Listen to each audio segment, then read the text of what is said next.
What are your pronouns? And go woke or go broke. This is Mark Fisher with Mark and the Millennials. And the millennial joining me today is, of course, Christopher Hopkins, our producer. And we have with us a special guest, Brian Chisholm. He's becoming kind of a regular special guest. We're very happy to have him. He's actually a member of the Maryland House of Delegates. This podcast is called What Are Your Pronouns? We're going to have a lot of fun with this podcast today. And why do we have a podcast called What Are Your Pronouns? Well, because as I was walking in Target, you know, the kind of semi-department store, Target, the other day, I noticed prominently displayed in the aisle of Target so that everybody could see, grandparents, parents, and especially children, because that's what this is always about, is a book. And the book was titled, What Are Your Words? A book about pronouns. And we actually have a picture of this book that our producer, Christopher Hopkins, can put up on YouTube. You can see it. You can't see it, of course, if you're listening to the podcast, but I'll describe the front page of the book. The front page of the book has children all holding hands and really happy. And the book is called, What Are Your Words? A book about pronouns. And it's prominently displayed in Target, so that your child will look at it and say, hey, mommy, that looks like a really great kid's book. Can you buy that for me? Of course, that's exactly what this is all about. So I went on Amazon. I didn't buy the book, by the way, podcast listeners. I went on Amazon to see what Amazon says about What Are Your Words? A book about pronouns. And Amazon says the following: follow Ari through their neighborhood as they try to find their words in this sweet, accessible introduction to gender-inclusive pronouns that is perfect for readers of all ages. Whenever Ari's uncle, Lior, comes to visit, they ask Ari one question: what are your words? Some days, Ari uses she, her. Other days, Ari uses he, him. Now, keep in mind, ladies and gentlemen, Ari is, and the picture of Ari is, he's a young person, okay? And these are all like young pictures of young people that certainly look like kids. Other day, Ari uses he, him. But on the day of the neighborhood's big summer bash, Ari doesn't know what words to use. On the way to the party, Ari and Lior meet lots of neighbors and learn the words each of them use to describe themselves. Because after all, you can't use your actual name, including pronouns like she, her, he, him, they, them, I, am. Okay, listen to this. EY/EM. I've never seen that one before. And ZER, ZE/ZIR. As Ari tries on different pronouns, they discover that it's okay not to know your words right away. Sometimes you have to wait for the words to find you. Filled with bright graphic illustrations, this simple and poignant story about finding yourself is the perfect introduction to gender-inclusive pronouns for readers of all ages. That's Amazon describing the book. The book, What Are Your Words? A book about pronouns. So I want to ask our guest today, and this is going to be fun, Brian Chisholm, member of the Maryland House of Delegates. What are your pronouns, Brian? Whenever I think the subject of what people want to be called, my mind immediately goes back to Coming to America in the barbershop scene. And somebody says, well, what about Cassius Clay? He goes, boy's name is Muhammad Ali. And he goes, Mama call him Clay, I call him Clay. Boy's name is Muhammad Ali. And that's one thing. And that's your name. You can be called. But a pronoun is in place of a noun. And this is where things can be dangerous. And I say they can be dangerous because lawyers feed on this kind of thing, because it does come up in our committee where a patient is referred to as a male, he, she, by a doctor, and they don't identify as a he or she. They don't identify as anything at all. So in my opinion, if you don't identify as anything at all, then you can't have a pronoun at all. You can have no name at all. And where does fantasy and fact come into play here? Because this is fantasy when you don't want to be referred to that you're biologically assigned. And this is what they always say. They said, well, I was assigned this at birth. I was like, no, you weren't assigned that at birth. That is what you are. And it gets to be very troublesome for people to operate on a daily basis, not trying to offend somebody, but trying to figure out what you want to be called. I mean, everything that I've ever learned about pronouns, I learned in about 5 minutes on Schoolhouse Rock from old Rufus Xavier. He said it just takes the place of a noun. And that's what it's meant to do. Now we're just going to have this fantasy world where because you don't identify as something, you want to be called something else. Well, where does that end? Can I identify as being digitally neutral, or you can't assign a number to me? So no longer do I have a social security number. That makes me income neutral. So I'm going to start putting that on my tax return for the federal government. You could be like Liz Cheney and identify as a Democrat, you know? Yeah, exactly. So you can kind of identify as anything, but there's also this other part of this book, What Are Your Words? A book about pronouns. And that is, it's about the pictures on the book, and the pictures throughout the book are geared towards indoctrinating children. That's exactly right. And because it's technically really, let's face it, a children's book. So the whole purpose of this book is to tell children that there are no certainties about there are no certainties about whether you're a man or a woman or a boy or a girl. There are no certainties. And that's absurd. I mean, that actually is teaching children from a very early age, as far as I'm concerned, to have a mental health condition. Instead of teaching them to be mentally healthy by saying, yes, honey, you're a girl. Yes, son, you're a boy. They're teaching them, oh, no, actually, you're not either. It's whatever you decide from day to day. And then what kind of possible, as you said, how do you function in society? How do you function in public school from K to 12 when you have students saying to you, oh, no, Mr. Smith, you're my teacher. You better call me she today, or they, them. I actually know someone, I'm not going to call out their name, who actually was on they're in the business world, and they were in a sales meeting.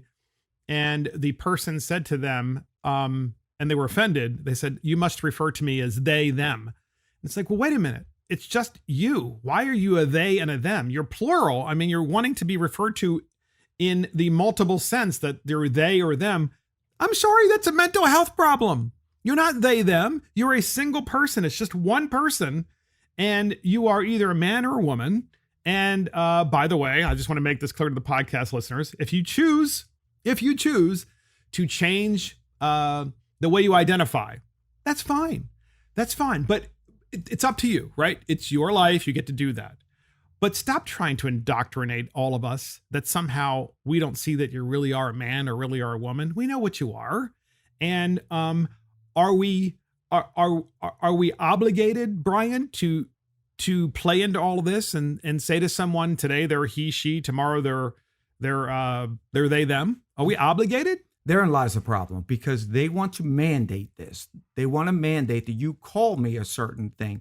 Now, if somebody wants to be called a certain name, then you have the right to call them that name. And if they don't like what you call them, then they will let you know.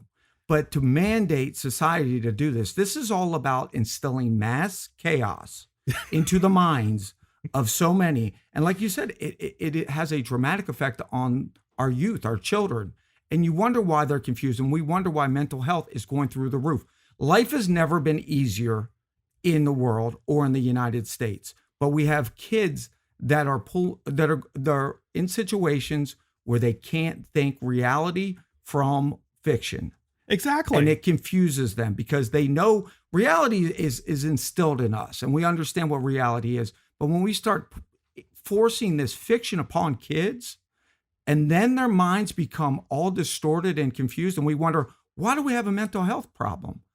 Exactly. And that was my point too, is like, let's say you are a kindergarten teacher and the kindergarten teacher has 20 students and 3 students insist, after having read this book, that they want to be identified differently from their gender. Like the one term that I read earlier, which was Zer.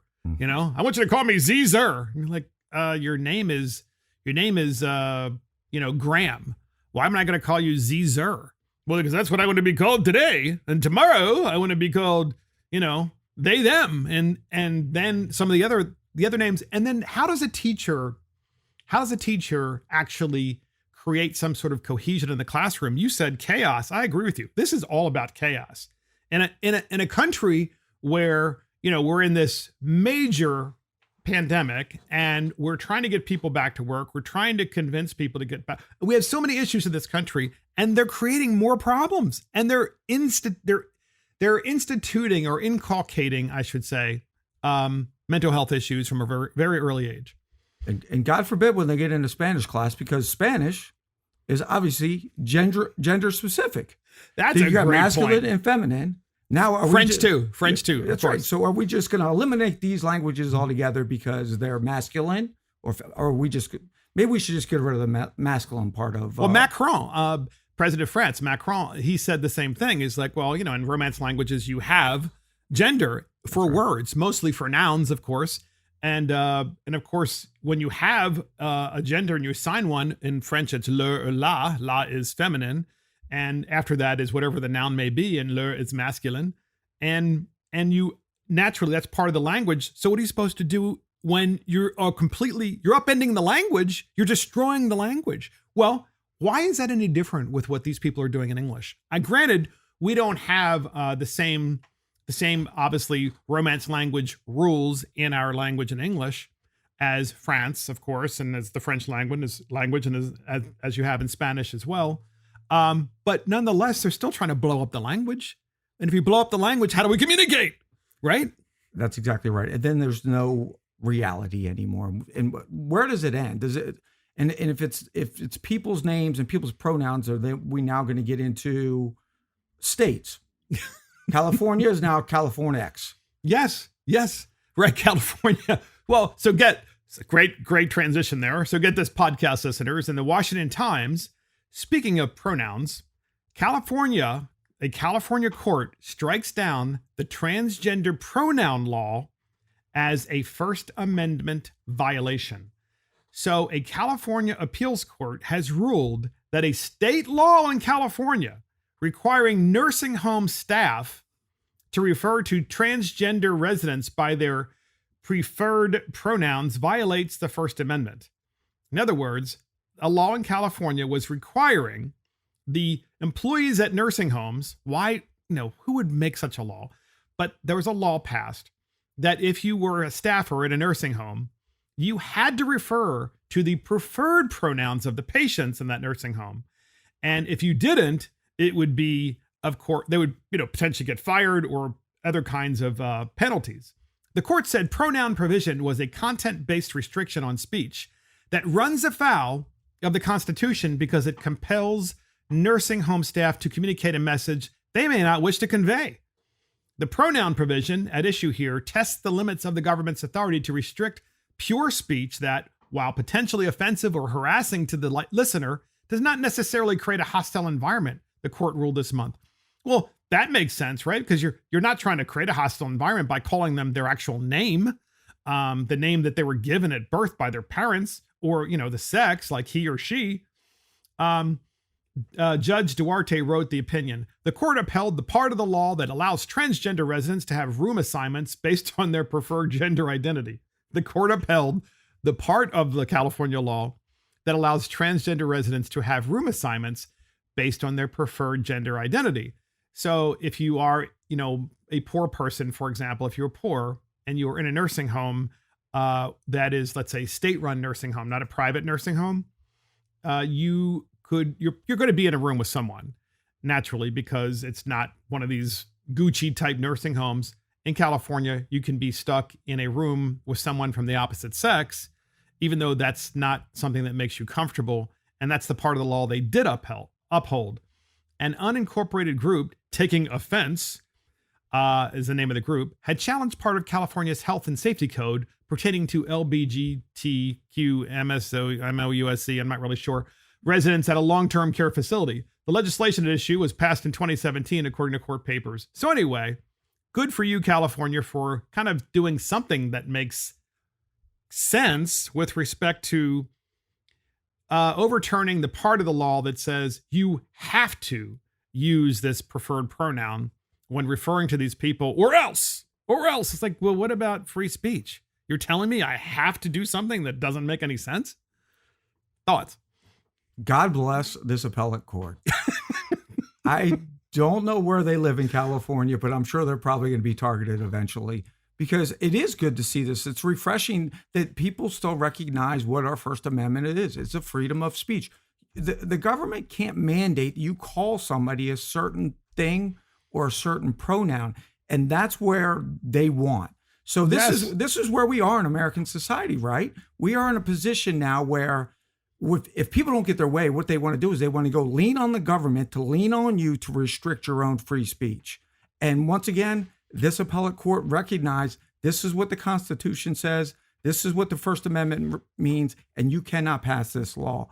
And it's refreshing, like I said, to see that at least we are starting to recognize what the U.S. Constitution and what the amendments really mean. And we have to start to push back as Yes. they make it as if this is common thought. But they're it's telling you, not. Brian, that you're not educated. They're saying, you know what, your problem, Brian, your problem is that you're a redneck and you're not educated. You're not sophisticated enough to be able to use the proper pronouns. And you're right. If you don't push back and say to them, look, there's a mental health issue backing all of this that's really behind it.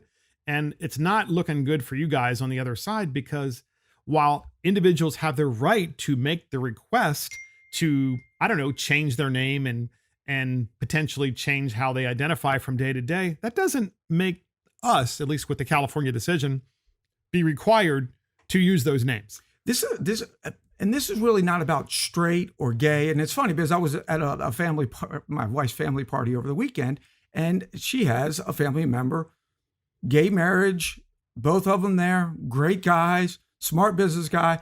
And one of them came up to me and said, "This is out of hand." He goes, "Why can't we just be gay?" And listen, this guy is not a conservative Republican at all. He loves to argue with me. But his point was, this is out of hand what they're trying to push now. He said, this is going to cause a major divide between so many different sections of this country. It is. And he said, we had a hard enough time getting people just to accept us as gay. So there's the person who, by the way, authored this original law, the original law in California called the LGBTQ Long-Term Care Facility Residents Bill of Rights. This is when, once again, this is when you're in office and you have nothing that's really consequential to pass. So you pass something that tries to tell people what they can and can't say, which of course is a violation of the First Amendment. Well, the bill is SB 219, and it was passed in 2017, but it was authored by Senator Scott Wiener of San Francisco. He's a Democrat. Now, we've talked about Senator Wiener, appropriately named, of San Francisco, and he puts all of these crazy bills in California, and invariably what happens is they get passed. So, for example, if he were to, and you know this from the Maryland legislature, if Wiener were to, or a Democrat in Maryland were to put a bill in to say, you've got to use someone's preferred pronouns, the bill probably wouldn't get as much traction as it would if you put the bill in as a Democrat that said, well, for long-term care facility residents who are really, at the beck and call of the caregivers, you've got to use their preferred. So that's what he did. It's all about the emotion, correct? Yes, it's emotion. And you're on the Health and Government Operations Committee, so you know this firsthand, right? And it's all about restricting your freedoms. And that's whenever we pass a law, that's always my big question. Are we increasing somebody's freedoms, or are we restricting their freedoms? And what this bill is aimed to do is to restrict your own freedoms and give more authority to a federal government, a state or local government to come down hard on you because they want to punish you. That's why they pass so many laws. It's not to increase your freedom. It's to punish you for not falling in line with what their beliefs are. I don't care what their beliefs are, but they want to mandate to me that I fall in line with their beliefs. And that you believe like them. And if you don't, then you're ignorant, you're a redneck, you're stupid. And by the way, in the Daily Wire, it further describes this bill, SB 219, by Scott Wiener of San Francisco. It says, you'll love this. Get this. California's 3rd District Court of Appeals upended 219, which in part forced nursing home workers to use preferred transgender pronouns and names of patients. Notably, violators of that law could be charged with a misdemeanor and subject to punishment of $1,000 fine or even up to 1 year in jail if they use the wrong pronoun. I want to say this again for the podcast listeners. That if you violated SB 219, that is to say, you're in a nursing home and you're a caregiver, or you're just probably even visiting, and someone wants to be identified by some crazy ass, pronoun that makes no sense, and you make the error of addressing them in a different way because you don't even know that that's the case, you could be charged with a misdemeanor in California, and be subject to $1,000 fine or up to 1 year in jail. Can I point out to you that Al Capone served 1 year in jail when he was first convicted? Well, maybe he had the right pronouns. He must have the right pronoun. He had the right baseball bat, that's for sure. But 1 year in jail. So we're now comparing Al Capone when he was first convicted and put in jail with somebody that addresses you with the wrong he, she. Sheer is a new one too. Sheer, I don't know what sheer is, but I saw that too. Yeah, sheer. It's like I thought it was sheer, but it's sheer. It's sheer. Yeah. What's that? It's like I have no clue. Okay. Yeah, that's maybe one of those it means, made up things. Yeah, you don't identify as kind of anything, like anything but shares. Kind of like relative. Ash for the United States. Yeah, exactly. Secretary of Health. She's the Ash. No, she's the Assistant Secretary of Health. Right. The Ash. She's the head Ash in charge. Yeah, you better call her Ash That's because, right. I'm going to use her pronoun. She's an Ash. She will whoop some Ash if you get it wrong. Even though Dr. Levine is, clearly a guy, but he's a dude for sure. So is it acceptable? Speaking of, all this, what is your pronoun stuff? So we saw this in the news too. Is it acceptable to talk on the phone when you're in the bathroom? And now I'm sure it probably depends on your pronoun, whether or not it's okay to talk on the phone in the bathroom. But it was asked, that question was asked. And I had that question for Brian Chisholm. Brian Chisholm, have you ever used the bathroom? And I'm not talking about texting. I'm talking about actually talking on the phone. I have two hard rules on the phone. Excuse the pun. If you are in the bathroom and I hear that echo, I don't even say bye. I just hang up on you. I don't know what it is about me because I just envision, I'm like, I don't want to talk to you. Well, it does seem creepy. I agree. Most people don't know that I will hang up on you. And I don't want to hear you eating. When people call me and they're eating dinner or something, and I agree. And I'm like, I can't. And maybe that's just me. That's a quirky side of me. Or grunting while you're sitting in the stall. It's like, what are you doing? Or the worst thing is going into the bathroom and you hear somebody in a stall next to you and they're talking and they're just talking like yes, all kinds of business. It's like, yes. Do you not care about privacy at all? Exactly. And why is it so important to you that while you're sitting on the can in the bathroom that you're talking on the phone? Why is that phone call that important that you couldn't put it off for, 5 minutes, 10 minutes, depending on, your regularity? But I'm not really sure. It just seems like millennials really don't talk on the phones. Millennials always text. You ever notice that? So they don't answer their phones, millennials. But if you call them first, they don't answer. But if you text them, they're like right away. Because apparently there's a study that came out that says millennials want to avoid conversations that they think might be uncomfortable, or avoid conversations that are unexpected. So that's why they really want you to text them. And then that gives them more options as to how they respond or when they respond. But they don't want actually a phone conversation, generally speaking. Is that true, Chris? Are all millennials that way? I think a lot, yeah. Yeah, they don't actually answer the phone when you call them. I think it's because they're afraid at times to answer a question quickly or bluntly because they want to be able to think about. And sometimes what they have to do is they have to look up on Google, on the Google machine, what their thought process is on it, because you might be trying to trick them. If you ask them a question, do you like the Chicago Bears? They got to look that up to find out. Well, millennials today probably have to look up who the Chicago Bears are, but I think they are so petrified of being wrong. And I think this is the society and the environment that we've developed now. It is everybody is so afraid of offending somebody or having something wrong that they don't want to answer on the fly. So nobody's able to make quick decisions based on your own history, your own experiences, your own thought process. You're not allowed to apply that anymore. You have to go to another resource to make sure it's okay. It's true. Have you ever texted someone where it lasts or a group text or just an individual text between, or a text between two people where it just lasts for like 20, 30 minutes.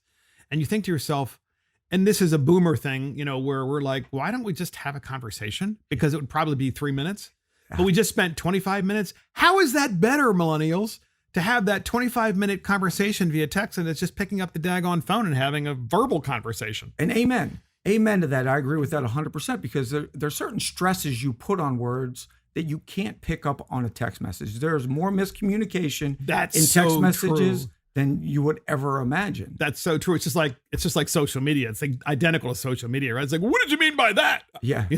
I'm offended by the pronoun you just used. And there's so many of them that are like, they're exclamation point whores. And I'm like, stop using the exclamation point because to me, it sounds like you're yelling to me. I don't know if you mean to put that or not, but exactly. And you don't have to end every sentence with LOL. Not every sentence. Well, they don't even end sentences with periods. So let's face it, it's just like a run-on sentence, which is why we have an issue with letter writing and writing in general. That's because that's gender specific. That's true. Exactly. So next up, podcast listeners, we have Go Woke or Go Broke. And the Go Woke or Go Broke today is banning Chick-fil-A. So we've seen bans before with Chick-fil-A, but this is like the ultimate ban of Chick-fil-A because it's not just at a university that they're trying to ban it, but at rest stops. Rest stops, like along a tolled highway, those rest stops that you see. So first up, with the Go Woke or Go Broke with banning Chick-fil-A, we have Lindsey Graham declares a big win after Notre Dame says it will open a Chick-fil-A after all. So apparently there were only about 200 people in Notre Dame that came out. And of course, it's always the 200 really loud lefties who were saying things like, well, we can't have Chick-fil-A on campus because, they're against this and they're against that. Well, listen to what they were against. So Republican Senator Lindsey Graham claimed a big win after the University of Notre Dame said it would go through with plans anyway to build a Chick-fil-A on campus, despite objections from students and faculty too. Only 200 students, by the way, and faculty members. So obviously it's a good sized university, but only 200 students and faculty members who expressed opposition to the university's decision to bring the popular chicken restaurant onto campus were outnumbered by proponents, the university said in a statement. So the university's like, well, since the people who want it are more than the people that don't, we're going to let it come on the campus rather than do the right thing, which is, are they the best vendor for the school? Not based on politics or indoctrination, but are they the best vendor? Is their food good? Quote, our students have overwhelmingly expressed a desire to have Chick-fil-A restaurant on campus, and we look forward to opening one early next year, the university said. Undergraduate Tilly Kevin Glasscock, nice hyphenated name, and Joey Jagier voiced their objections in a July 1 letter to the editor of the newspaper, The Observer, saying the restaurant's long history of antagonism toward the LGBTQ plus community was chief among their reasons for drafting an open letter to campus defining services for dining services to request an alternative to Chick-fil-A. Get this. The letter to the editor pointed to CEO Dan Cathy's donations to Christian charities. How dare he? How dare Dan Cathy donate money to Christian charities? We believe, as we wrote in the university newspaper, The Observer, that there are a multitude of reasons to oppose Chick-fil-A. Its anti-LGBTQ plus activism. Get this, podcast listeners. This is where I'm going with this. You expected them to say that Chick-fil-A is against LGBTQ people, right? Well, they're also against Chick-fil-A because it has a reliance on animal agriculture. In other words, the fact that Chick-fil-A even serves chicken at all is offensive to those 200 students. And a lack of accommodations for students with special dietary needs, just to name a few. I mean, I'm sorry. It makes my children, Brian, really upset when I use the snowflake term, which I have not used in quite some time on Mark and the Millennials. But this is the ultimate snowflake group, right? It's like they're relying on animal agriculture and serving chicken, and they don't have special dietary need foods for us. What a bunch of spoiled brats. There's just way too many choices out there for these people that they still want to go out and attack Chick-fil-A. And nobody's shown me exactly what they did to offend the LGBTQ community, other than they're closed on Sunday. And the owner or the head of Chick-fil-A gives money to Christian charities. Precisely. So the owner of the CEO and then the management team, apparently they do give money privately through their own personal accounts to causes that are traditional in nature. Let's face it. And that is true. But they have the right to do that in a free country. They don't do that through Chick-fil-A, although Chick-fil-A does have an amazing management structure. And the management structure, if you ever notice, by the way, podcast listeners, and I know you have, when you go through the drive-through of Chick-fil-A, you go inside, the people tend to be young and very clean cut and taken care of and well-groomed. I'm like, that actually is very appealing. Because when I go to eat my food and order my food from a place, it's a real turnoff when there are 16 nose piercings, and then the tongue piercing. You're like, I'm not really sure about this. I think that's probably why Notre Dame had such a hard time getting people to show up against Chick-fil-A, because even the young millennials, even the ones that are progressively left, are like, oh no, we like Chick-fil-A. We're not going to back this thing, because they do. Every Chick-fil-A I've ever been to, I'm very impressed on how quickly, efficiently, and well they run their business. And the food's good. You can text them for fast food. You can text them. Yes. From 5 minutes away. And when you get there, they know your name and they have your order ready. It is so quick and so good. And one of the things that they've never, ever been accused of is denying service to somebody. They just don't. So how can you say that they're being, they're prohibiting the LGBT community from doing anything? Of course they're not. If you don't want to be there, then don't be there. But on your last point, this is starting to be pushed heavily. And podcast listeners, I can promise you, we're at the tip of the iceberg on what they're going to do against animals. Yes. They are trying to push out anything that comes from any sort of mammal, whether it's a chicken or whether it's chicken, it's turkey, beef, anything. They don't want you to eat it. And it's like, who do you think you are telling me what I can and cannot eat? That's right? Exactly right. I mean, you're trying to say that societal norms of how you eat and what you eat are no longer the norms. Well, you know what? They're no longer the norms for you. And I respect that. If you want to be vegan, I get it. Be vegan. I don't really care if you are or you are not. But why is it that you're denying it to everybody else? And you're right. They're trying to, this is cancel culture, but food. That's right. And so they know that the American public is not going to necessarily do it. And I can tell you what they're doing in the state of Maryland. We've heard the bill twice in the last 2 years. They want to take meat out of the prisons. And I said, if you guys do this. Explain that. We might as well call it. So explain that. There's a bill. And the bill, rather than taking meat out of grocery stores, which of course could never pass muster, right? It's a typical Democrat bill where they attack a specific industry. So what they do is they say, well, let's take the meat out of the prisons. Now, what would be the justification for that? Well, this is the way they frame these things. They come in and they say, well, we're denying the prisoners an opportunity to have a vegan meal, and vegan is better because of this, and this. So because the state of Maryland is in charge of procuring this type of food and the diets for the prisoners, we are going to slowly start to remove the meat. And I said, we might as well call this Mayhem Monday, because if you take the meat away, they're going to be really angry. Yeah. They're already angry. I'm not. But they're going to be really angry. I'm just going to defend every prisoner, but I'm like, you can't make them your experimental group. It's a science experiment on people that don't have a choice. Yeah, and that's Democrats, right? I mean, they're trying to do this. They always start out with this group that say, well, the poor prisoners don't have access to healthy food, and therefore we want to not just give them access to healthy food, which is one story, but the other story is we want to deny them access to beef, which is and poultry. That's exactly right. Because when we started to look into it, we found out they did have the option for vegan, but they want to force the vegan one. Right. They probably don't want the option, because I've tried it myself. And look, there's nothing better, as you know, Brian, than having a really good salad. And that salad doesn't necessarily have to have any protein on it. Just like a really great salad, right? It has all the different kinds. It actually tastes so healthy, especially when you make it yourself and you wash it and it's fresh and all that stuff. But I also want, separate and distinct from that, some sort of protein. And I usually want turkey or chicken. Usually those are my, but they don't want that. They want just like, animal husbandry is bad.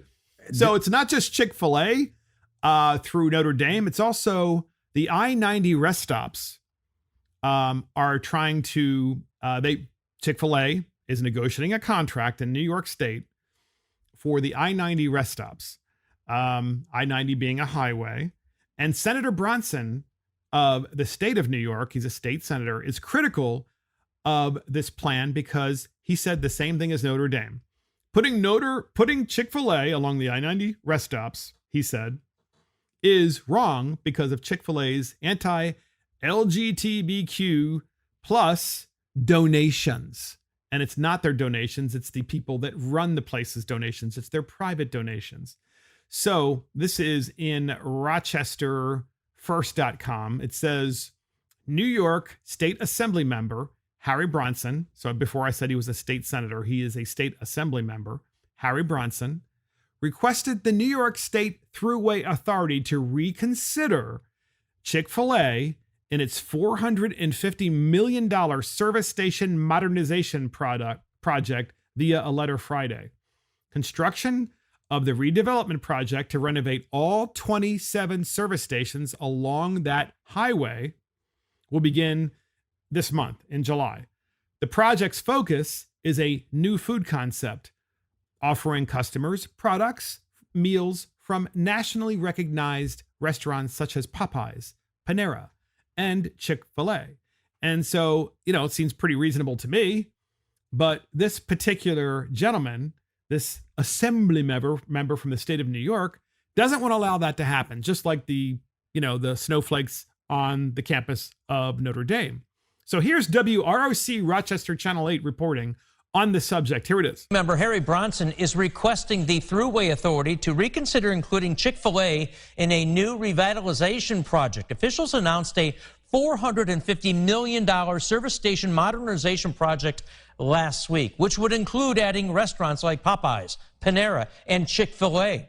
In a letter to the New York Thruway Authority, several assembly members, including Bronson, questioned the decision to add Chick-fil-A in the project's plans by quoting the company's history with opposing the rights of LGBTQ individuals and families. So that's the setup from WROC Rochester Channel 8 reporting.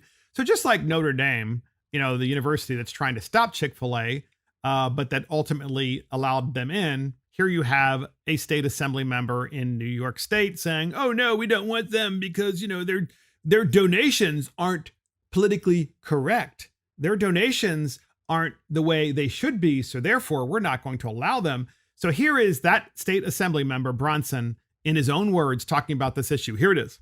We can't say through those laws and through those policy positions and statements that we support the dignity and human rights of LGBTQ individuals and their families, and at the same time have a state authority that's willing to enter into a 30-year lease with a business that has a history of not recognizing the human rights of LGBTQ individuals. So not true. Not true, because the ownership and management team, once again, of Chick-fil-A gives money to the causes that they choose, and they do so privately. Right. And he just doesn't like, what's interesting? These guys, they just don't like the clean cutness, if you will, of Chick-fil-A. The fact that it's not open on Sunday. I mean, I'm convinced that's what it is, because these are anti-church, progressive Marxists that are just against anything that has to do with Western civilization and common decency. They're easily offended and they want to impose their will on you. My question is, when we were going through the restaurants, it was Popeyes. And I was like, Popeye? Man, he was certainly an aggressive, violent guy. I'm surprised they're letting Popeye in there. He was tough on old Olive Oil, if you remember back then. He beat up old Brutus all the time. So pretty soon Popeyes isn't going to be in there either. It's just going to be it's the end. It's the end goal. He may have been very abusive to her. You're right. He's probably abusive to Olive Oil. He did eat spinach though. So I'm surprised they're not canceling that title, that name, Popeyes, because we probably shouldn't talk about this. And also they will. They probably had the proper pronouns. Popeye and Olive Oil is probably he, and then she was she. That's right. So that probably isn't allowed in New York State, especially along I-90. He was very masculine for sure. And what about that Nathan's Hot Dogs? That guy was kind of masculine too. Exactly. That's got to go too. I'm sure his pronoun is he. I'm just guessing. So Chick-fil-A must abide by New York law. This is what is really interesting, because Chick-fil-A makes a statement, of course, and clearly their statement is, and this is WRC Rochester Channel 8 reporting as well, as long as Chick-fil-A follows the law, right, that they don't discriminate against people, no matter what their background is, in their hiring practices, as well as in their serving practices. They serve, they're serving the public, especially on a state highway where they have a contract with the state of New York. I mean, they have to follow those laws. Of course they're following those laws. Doesn't matter. They still want to cancel them. So here's this final clip. Here it is. The New York State Thruway Authority responded to the letter from lawmakers saying, in part, quote, every restaurant brand included by Empire State Thruway Partners has a contractual responsibility and is legally required under New York State law, including the New York State Human Rights Law and executive orders, to adhere to the inclusive and non-discriminatory standards that New York State embraces. Yes. So they have to, of course, follow New York State law, and they are following New York State law. Otherwise, they wouldn't be this close to negotiating the actual contract with the state of New York for the I-90-27 rest stops. And this is really important, of course, because the broader issue here, Brian, is in modern America, what we're saying is if you're not woke, then we can actually cancel your business and run you out of business. In fact, we can prevent you from even working. But these are the same people that's saying that Chick-fil-A is stopping people from working because of their view. And it's almost hard to believe that they don't understand how incredibly hypocritical they're being. This is straight out discrimination. And it is, we don't give a damn about your success in the free market. We understand that most people like you and admire the way you run your business, and the product and the service you provide is of benefit to so many people. We don't like you because of the money you give to a certain organization, and we don't like you because you're not on Sunday, open on Sunday, and you have Christian family values. We don't want you. How dare you? How dare you? How dare you? Yeah. How offensive? How dare you show love for the family and close down on Sunday and rest? How dare you like the fact that a father, and a mother should raise children together and should be in the household together. How dare you believe that? That's just offensive. And they don't even push it down anybody's throats. They don't even bring it up. It just happened to be that people looked into them and they wanted to know why they weren't open on Sundays. So this state assemblyman doesn't like that. He doesn't like their success. So he says, I'm going to use this little bit of power I have to try to shut down your business because the free market won't do it. I will do it. And that is Marxism. Is that not the definition of Marxism? It is the definition of Marxism. And that is go woke or go broke, banning Chick-fil-A. So next up, podcast listeners, the U.S. women's soccer team kneels. They decided to kneel because there's, oh my gosh, this just drives me crazy. So the U.S. women's soccer team playing in the Olympics decides that they are going to kneel because I presume it's because they believe the United States is fundamentally a racist country. So in Fox News, it says U.S. women's soccer team was among the squads on Wednesday to kneel before their matches in protest of racism, discrimination, and inequality as the Olympics officially got underway. The U.S. and Sweden teams took a knee before their match.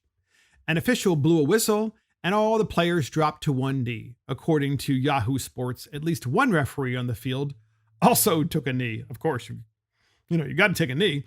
It's an opportunity for us to continue to use our voices and use our platforms to talk about the things that affect all of us intimately in different ways, Megan Rapinoe, the captain of the U.S. team, said after their 3-0 loss to Sweden. And so you can imagine that this is just the beginning of this kind of nonsense, especially at the Olympics. It's just kind of starting. But Megan Rapinoe, she's been known to do this before. Well, guess what?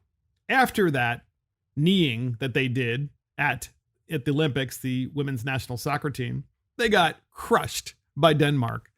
So what's stunning about this is how the people of the United States were so disgusted with what the women's soccer team did that they're like, you know what? I'm glad they lost. I mean, as an American, of course, I want to be patriotic and support American teams. In fact, I want someone to believe in. I want to show the world what a great country we are.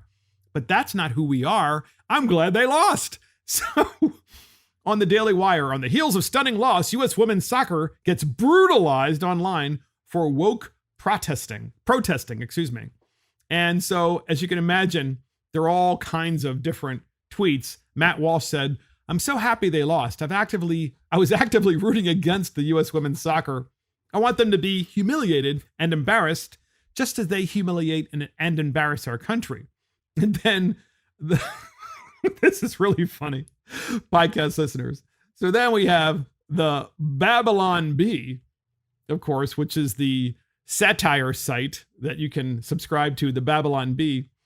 They put satire up on their news site. It said, "Inspiring U.S. women's soccer team to boycott scoring goals until racism is defeated." And then, not to be outdone, the Babylon Bee decided to do a second story. And the second story is, "To improve Olympic chances, U.S. women's soccer team replaced by 15-year-old boys with it a 15-year-old boy team, but in wigs." And it shows a 15-year-old boy in a pink wig, like, you know how Megan Rapinoe has the pink hair, you know? So, look, when you are representing the United States of America abroad, no matter what the capacity, you should do so as a proud American. And you should fight the fight that you believe in back here in the United States. But when you're representing us abroad, you need to be the proud American, and you need to do the right thing, which is to stand for the flag and put your hand on your heart and try to win and demonstrate to people why we are such a great country and that we can have these conversations back home, but we're not supposed to have them abroad like in Tokyo. So Brian, I want to hear your thoughts on this. My question is, if we are such an evil country and she has such disdain for us, or many of the players have disdain, we have never held anybody back from leaving the country. You can go play wherever you want. Why don't you go play in Cuba? See how that's working out for you. Why don't you go play in El Salvador? Why don't you go play in Venezuela, where people are dying to get out of the country? And you know where they want to come? They want to come to America. Are we perfect? No. Do we have a history?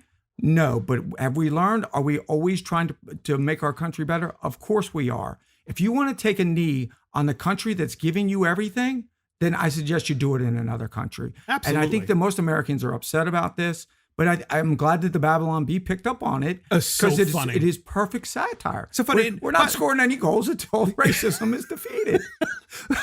So by the way, when the Euros were taking place just a couple of weeks ago, that's European soccer.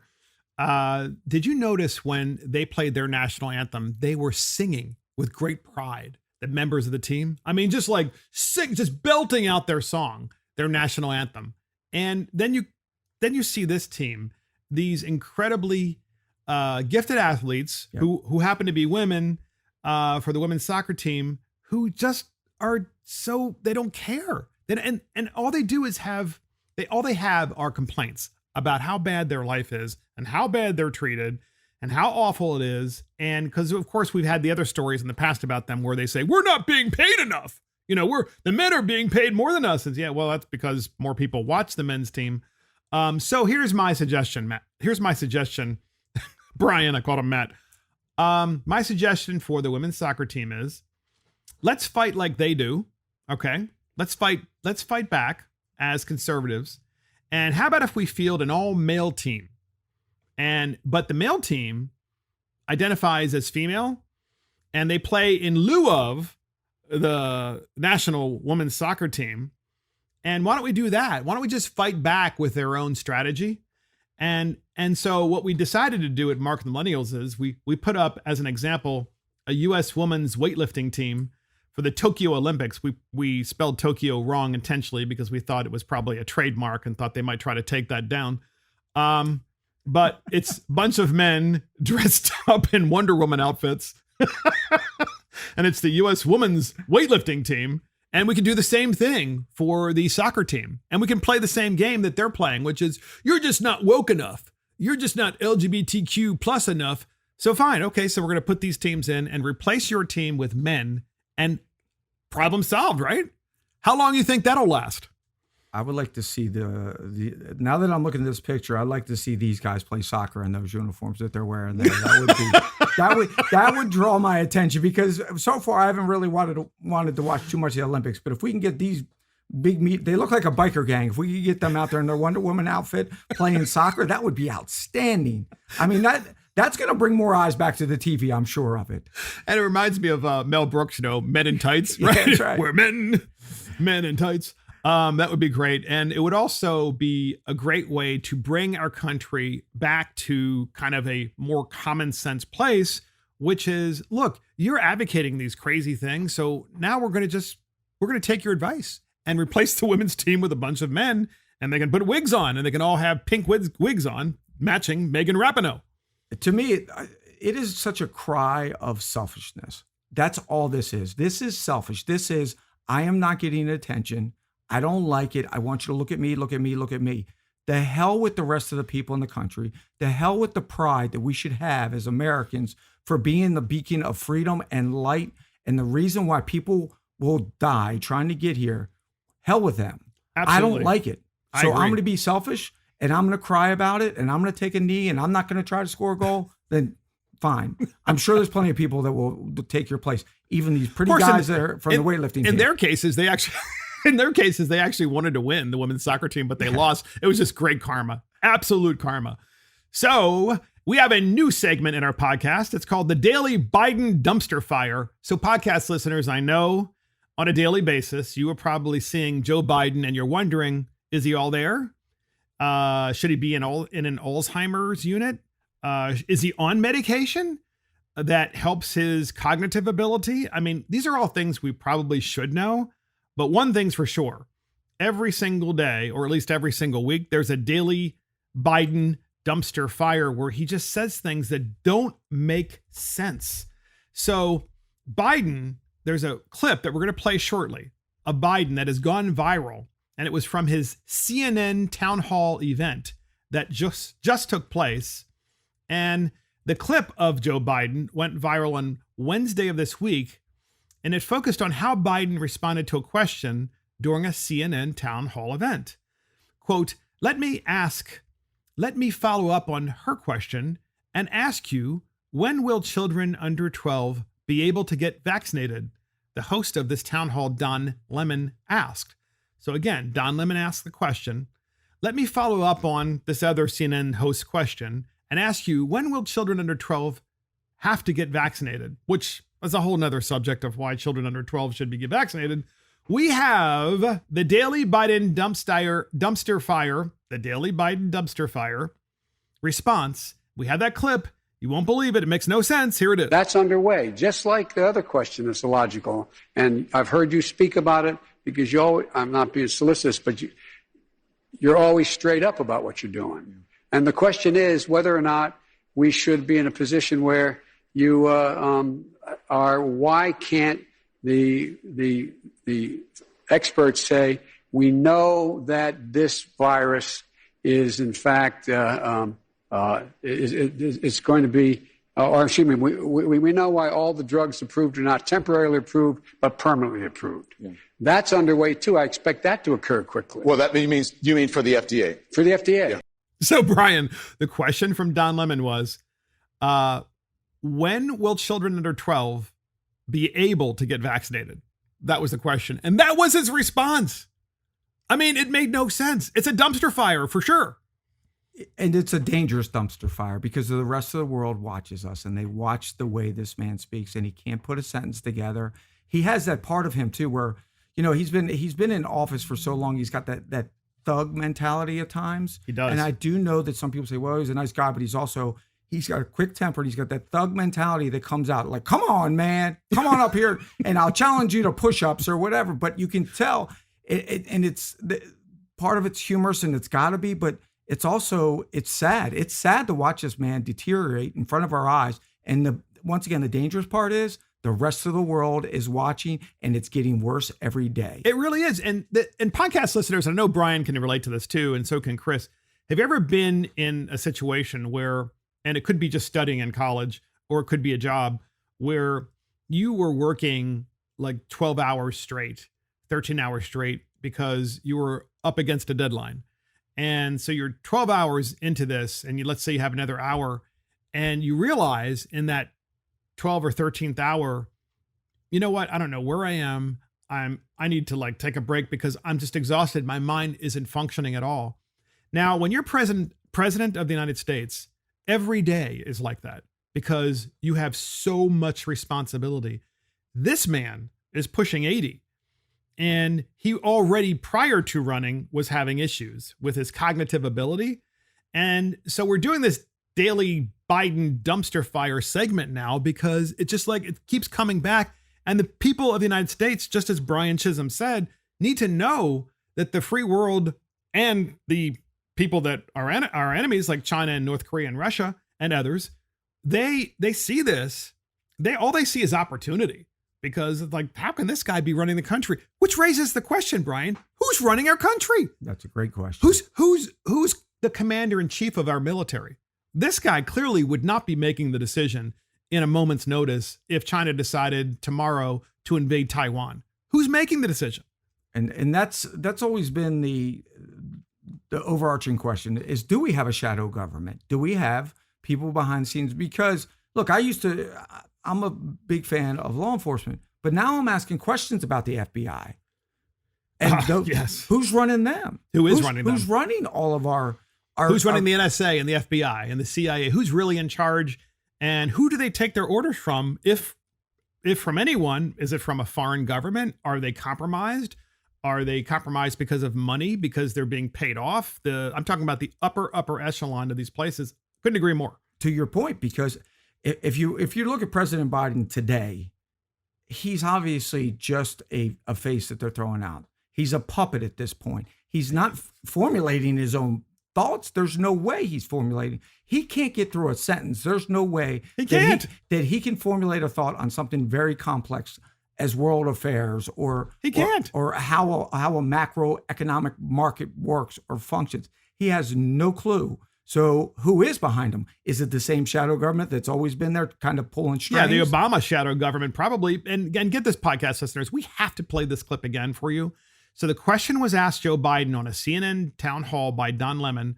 What about children 12 years of age? Should they be vaccinated or when should they be vaccinated? Here is Joe Biden's response. Here's that clip once again. Listen. That's underway, just like the other question that's illogical. And I've heard you speak about it because I'm not being solicitous, but you're always straight up about what you're doing. And the question is whether or not we should be in a position where you are, why can't the experts say, we know that this virus is in fact, it's going to be, or excuse me, we know why all the drugs approved are not temporarily approved, but permanently approved. Yeah. That's underway too. I expect that to occur quickly. Well, that means, you mean for the FDA? For the FDA. Yeah.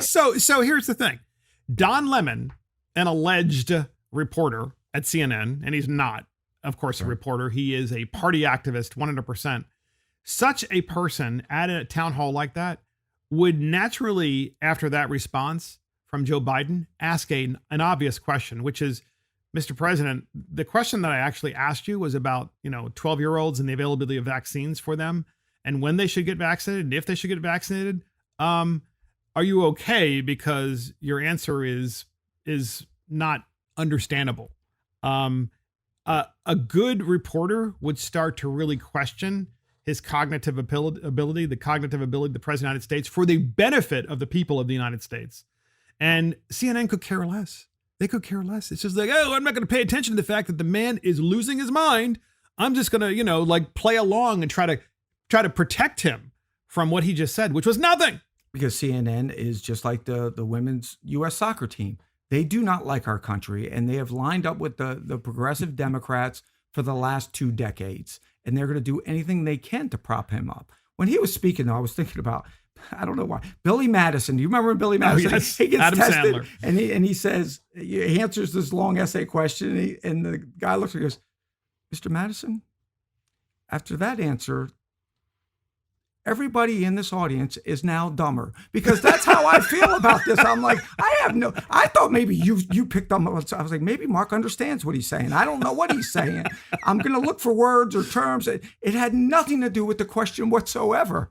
I don't even think it had anything to do with the sentence prior to it. It was like he was jumping all over the place. He was. And by the way, with CNN, whenever you watch CNN, you automatically get dumber, especially Don Lemon. I mean, probably one of the dumbest men on television. You get the final thought on this. I would never watch CNN is the final thought on that. That's great. And I think we do need to start to ask as Americans, because we are a representative government, what is going on with this man cognitively? Can he handle the job he has? And if he can't, who are we going to put it there? And can Kamala Harris do the job? Yeah. Because it's putting this whole country at peril and in danger. And it's a serious matter. And people have the right to know who's making the decisions, because eventually we can all pay for those. Amen to that. And that's the last word for Mark and the Millennials. Thank you for joining Mark and the Millennials. This is Mark Fisher. Thank you to our guest, Brian Chisholm, and to our producer, Christopher Hopkins. Check us out on iTunes, Spotify, YouTube, Facebook, Twitter, Parler, Rumble, and our website. See you next time.